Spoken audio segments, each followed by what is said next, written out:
இன்னொரு பக்கம் பாத்தீங்கன்னா ஏன் இந்த பொண்ணு இன்னொரு மென்டலா அஃபெக்ட் ஆகறான்னு பாத்தீங்கன்னா என்கிட்ட வாங்க போறேன் அம்மாவுடைய எக்ஸ்ட்ரா மேரிட்டல் அஃபேர்ஸ்.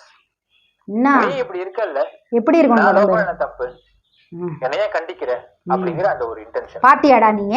அதுவும் அந்த பொண்ணு பாதிச்சிருக்கு. அந்த அம்மா தப்பா இருந்தது நீ பாத்தியா? தற்கொலை பண்ணிக்கிறதுக்கு தூண்டி இருக்குன்றது அவங்க இங்கதான் இருக்காங்க. வரியா? நேர்ல வரியா? செல்விக்கு முன்னாடி நேர்ல வரியா? எக்ஸ்ட்ரா ஆஃபர் அந்த அம்மாவுக்கு இருந்துச்சுன்னு நீ சொல்றல்ல, அப்படி இல்லைன்னா நாண்டுகிட்டு செத்துறியா? அதனால அந்த பொண்ணு நீயே பண்ற, நான் பண்ண என்னன்னு அந்த பொண்ணு கேட்டுச்சா? நீ பாத்தியா அது நேர்ல? யாரையோ காப்பாத்துறதுக்காக இன்னொரு பெண்மணி மேல நீ குறை சொல்லுவியா?